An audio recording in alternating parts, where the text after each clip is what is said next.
So I've been thinking about this a little bit, and one of the things I've been considering is, aside from the power pyramid and not understanding potentially the issues of those who are further down the pyramid, I was like, what is one of the issues? What is one of the reasons why people feel held back from making change?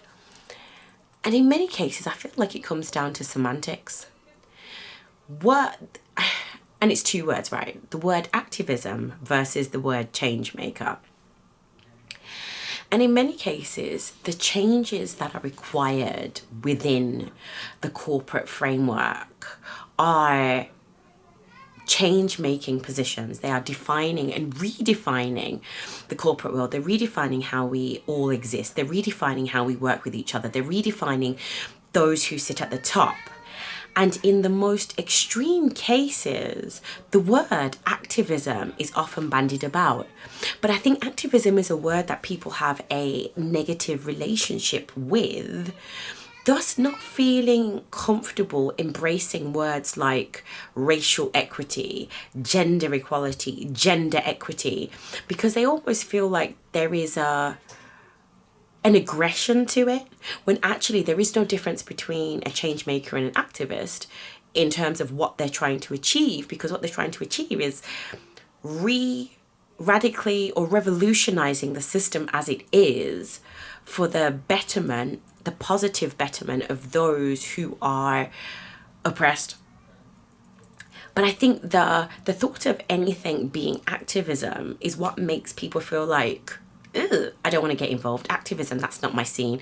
Activism has the connotation of, someone chaining themselves to a bulldozer, or, all these things that people think an activist should be, when actually it's change making. It's all about context, because you have people who are called activist investors. And once again, depending on the person, but most of the time it's with negative connotations.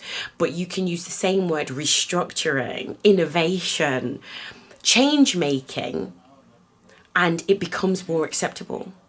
So my wish, my hope is, don't associate change with activism.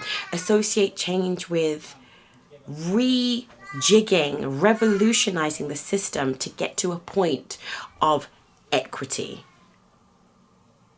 because that's ultimately what it is, and that's where we need to get to.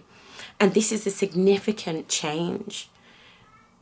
No one's saying that in order to be a change maker you have to wear a t-shirt, you have to chain yourself to a building, you have to shout at people, but you can be very clear as to the steps you take in order to be part of change. So that's kind of my late afternoon, early evening thought. So I'm wishing you a great start to the week, and thank you as always for your time. Goodbye.